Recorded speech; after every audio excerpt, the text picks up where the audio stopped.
So, Konami has finally released Silent Hill F. Konami has recently been kind of in a comeback season as of late, which is something I never thought I'd say.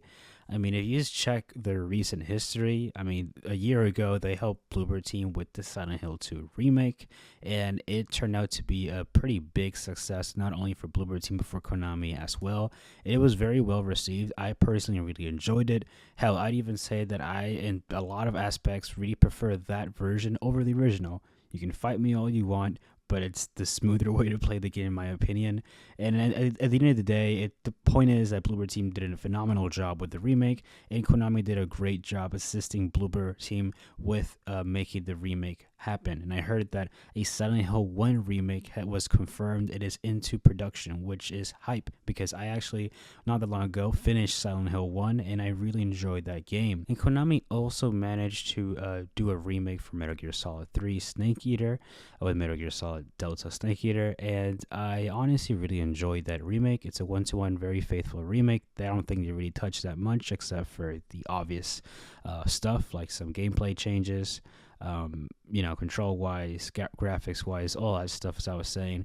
And while I kind of wish she added a couple more things here and there, I genuinely think it's a perfect entry point for people who want to get into the Metal Gear Solid series, which I feel that it was their intent, and even a great way to revisit the critically acclaimed masterpiece in a much more modern and upgraded way. And to facilitate this streak, Konami recently released their latest entry to the Silent Hill franchise, Silent Hill F. If I'm not mistaken, this game was first announced a couple of years back.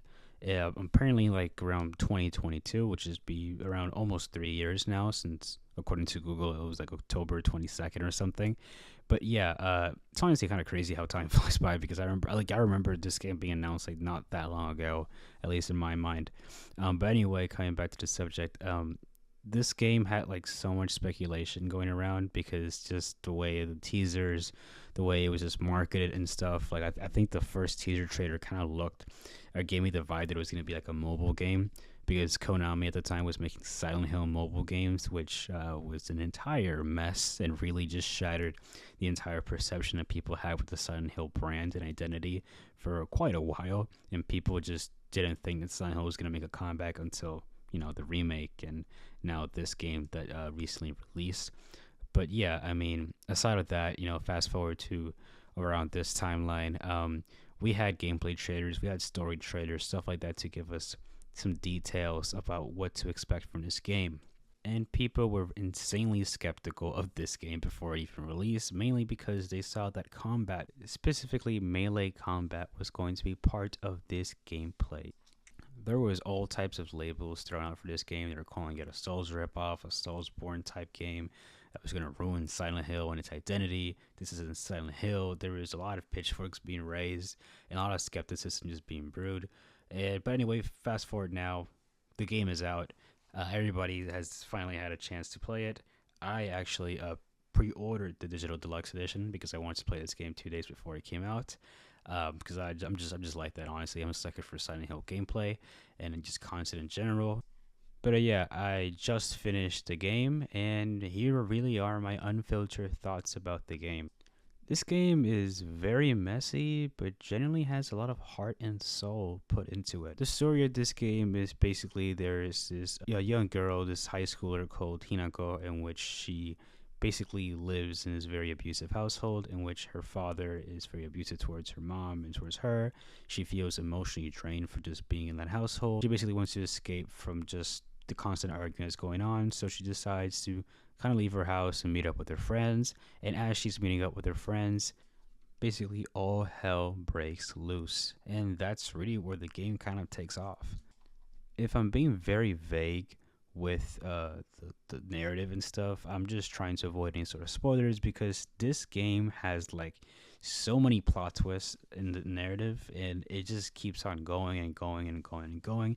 And I feel that if I were to tell you like so much like pieces and details of the narrative, it'll just kind of ruin the experience, especially for those who want to play the game for themselves. I think something that really feels alluring from the narrative is that it takes place in a small like just town in Japan.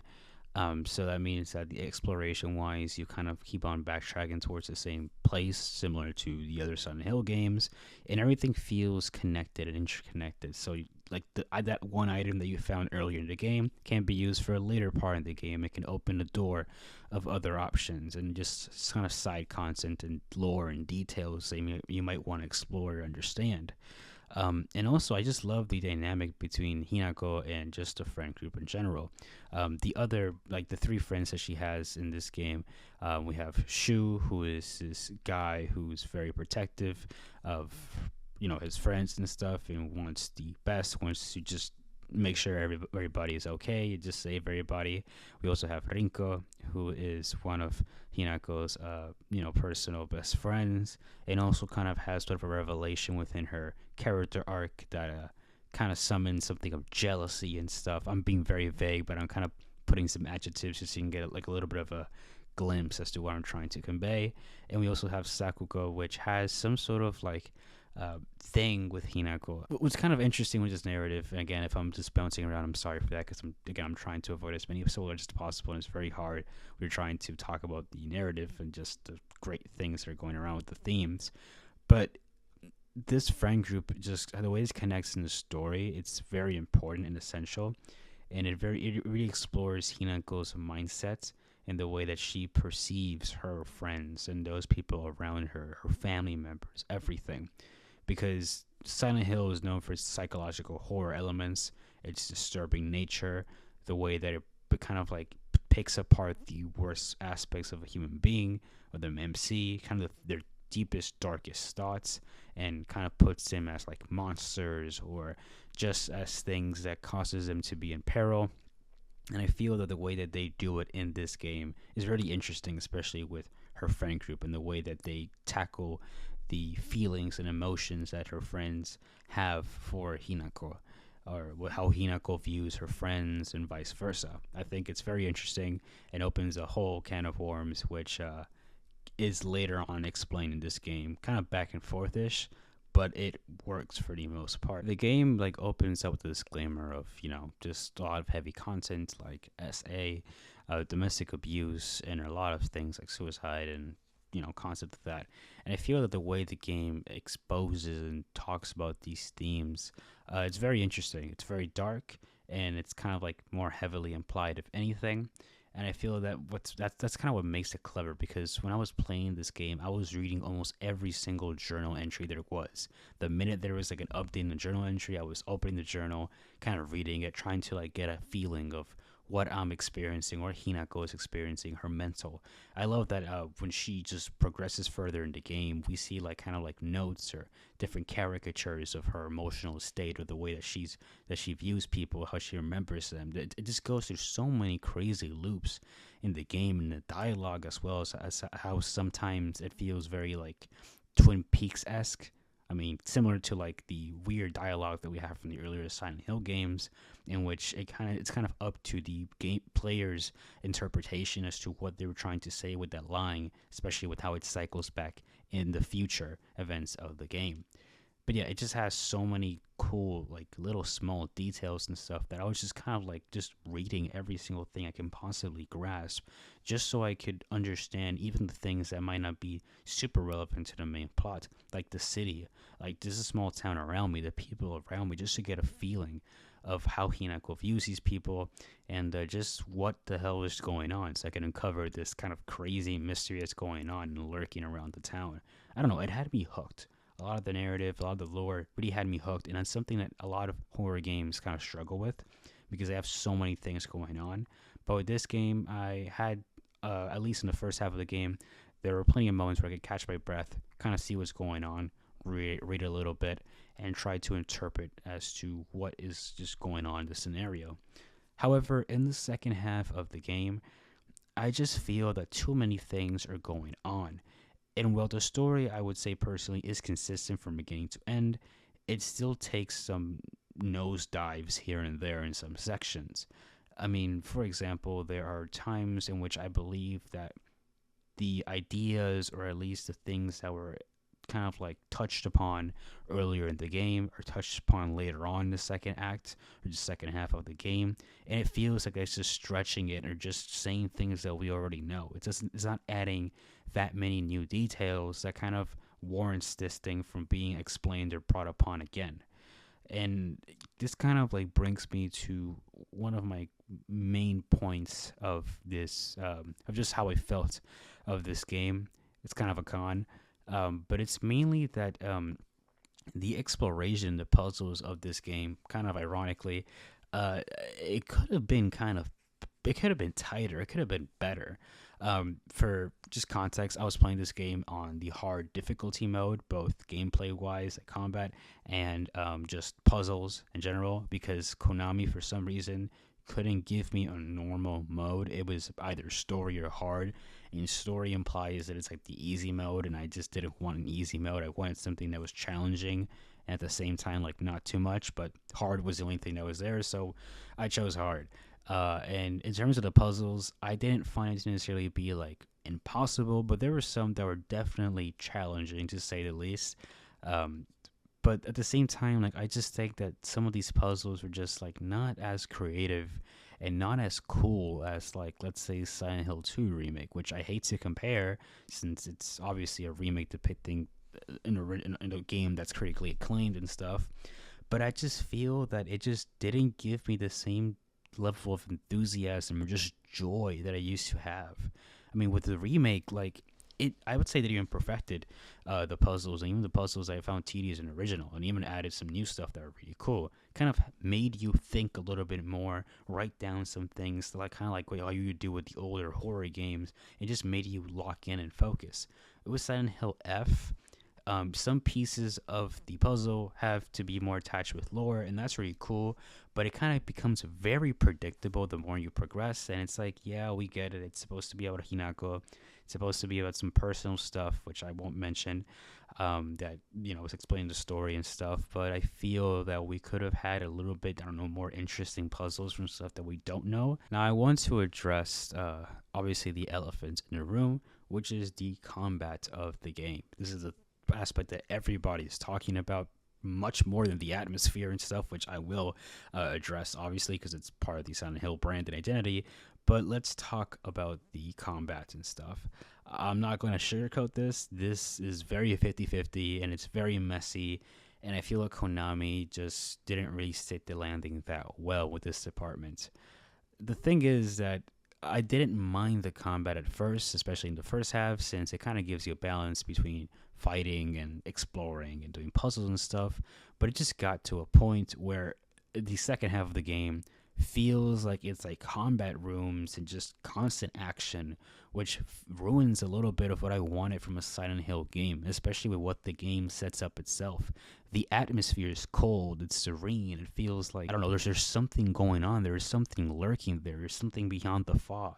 You can't tell what's going on, but you're kind of like on the fence about it. You want to see what, you want to check it out. But it just feels like there's like monsters that are just like dangling around like Spider-Man trying to jump scare you, and the game forces sometimes like trying to be like spooky and scary. It's funny because like the more you progress in the game, the less scarier, the less like creepy the game is, if anything. I mean, you kind of predict already where the monsters are at, and it becomes more of a chore than it is like something cool or something fun to explore and find out about, which I just genuinely disliked a lot. It kind of ruined a little bit of the immersion of what I wanted from the game. I wanted to just feel uneasy in some points. I wanted some tension, and I feel the tension isn't there. The only tension I feel is, oh no, let's see if this room is going to be a combat room where the same enemies that I've been fighting for the past 5 hours or just a majority of the game are going to pop up out of nowhere and then 3-shot me because it's in hard difficulty, which is something that I just absolutely despise from this game. It's very unbalanced. I mean, Konami, for some reason, this doesn't offer a normal difficulty, in which they've done in other Silent Hill games and other Konami games, so I did not know why they didn't offer it in this game. And they just decided to just go full-on combat melee style in here and just basically spawn dump a bunch of enemies that nobody wants to beat. I don't know. I kind of feel that department just felt insanely lackluster, and it doesn't help that there's like little to no diversity within the enemies. There's always this big giant enemy that has like eggs, and it can like summon like enemies, like they basically hatch from an egg, and you have to like destroy the egg before it hatches, in which they spam this enemy over and over and over and over and over in the second half of the game, to the point where I just paused the game many times. So I just took a break, or I just quit the game just so I could do something else, because I just was not mentally in just the zone to even touch that thing. I was like, come on, I'm so sick and tired of this. There's a sanity bar in this game in which you could use it to focus and to counterattack the enemies, in which it kind of shows just how much effort Konami tried to put in with the combat system. But it kind of falls apart when you realize that 9 times out of 10, these enemies move so quickly that you're probably not going to use it that often, except for maybe these slower paced battles, which are usually the boss battles in this game. But yeah, it's just, I don't know, it's very messy, it's very over the place. And part of this could be probably influenced because I was playing in hard difficulty. But then again, I didn't want to play in story because that would just make it way too easy. From the complaints that I'm hearing from people who played the game, they're saying that the story mode, it's way too easy sometimes. It's like you're bashing these enemies left and right super easy. And hard mode is that like these enemies have too much HP and just feels like it's just like bullet sponges, almost just damage sponges. And it's not as fun as you wanted it to be, which I kind of had to agree with that. Still doesn't help that there is no inventory management within this game whatsoever. Like, yeah, you can sort of extend your inventory if you get those like random extra like items that are scattered around the game, but I mean, like, you collect so many things in this game, and they don't even stack up that much to the point that it's like, like, come on, give me like an extra space or storage in the shrine when I'm like saving the game or something, so I can put up some extra goodies like Resident Evil, or at least something like that. Especially if you're gonna make most of the game's identity combat based. But aside of the gripes that I have within the gameplay, I really want to praise the performances from these actors. I mean, I was playing this game in Japanese because that was the default setting. I'm really glad I just went with the Japanese version, because wow, the performances are stellar. The Hinako's voice actor is incredible. Her screams, her cries, anytime she has so much emotion, it's perfect. And I heard apparently that the voice actors like had to go through like therapy, or just kind of like felt that she was losing her sanity as she was recording her lines and stuff. And I could definitely see that. I mean, there's so many like emotionally tense moments throughout this game, and like just both scenarios, because there's a scenario in which it's like in the real world, and then there's like this dream sequence, which I don't think is really a spoiler. I think it's kind of common sense if you've seen the trailers, but it kind of jumps back and forth, and within those versions there's so many things happen, and I can imagine like just the voice actors in general trying to portray these emotions clearly. And I was sold 100% on her character, and I found her character to just be just incredible. And anything that happens to her in a negative side, I just felt super bad for her, and I kind of wished her the best generally. And yeah, like even the supporting cast had great roles as well. Even like just the sound design as well in the game is just top notch as always. It's Silent Hill, so you know it's gonna be top notch. And Akira Yamaoka cooked with this soundtrack, man. He cooked with this soundtrack. It's amazing from beginning to end. That title, that like a main menu theme, has been stuck on my head, especially when it rolls, especially when it plays again once you like roll credits for the first time playing this game, which kind of blew my mind away. I'm not gonna lie, but yeah, just the atmosphere is beautiful. It's tense, it's serene, yet it's like haunting at the same time. And I think that the soundtrack just conveys so much emotion and tension within those environments, especially given with how great these actors and actresses just work together to really sell you of how this environment isn't safe, or how this particular environment or place has some sort of sentimental value to them when they were kids or younger. You know what I'm trying to say? Like, they really sell you that image and that vision just very well in terms of the narrative sense. Like, I already had to hand it over to the writers, which I think was it Ryuichi 07 or Ryukichi, something like that. A phenomenal writer, by the way. I really think he cooked with this game, and just the staff in general.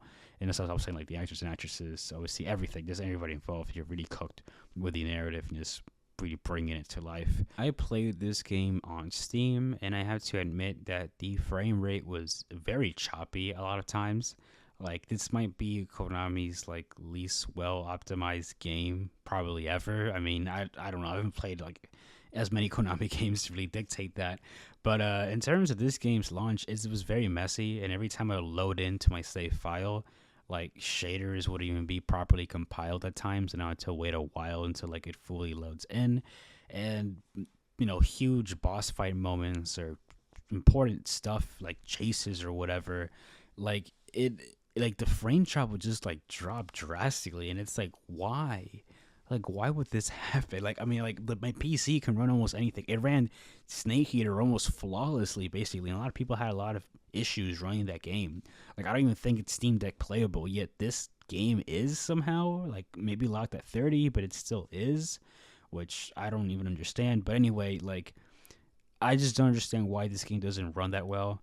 Like, I mean, I understand that there's a lot of things going on gameplay wise, but I don't think it's too much to the point that it just drops the frame rate in very weird and random scenarios. Like, it was going on pretty frequently to the point where I was like, can I play the game, please? I don't know. I kind of thought that I kind of killed a little bit of the immersion at times and kind of like killed the vibe too. It sort of did get better as it went on, but those big events that you need the frame rate for, sometimes you just die off. It would just drop out of nowhere for some reason. If I'm not mistaken, this game has more content even in New Game Plus. There's more endings to unlock.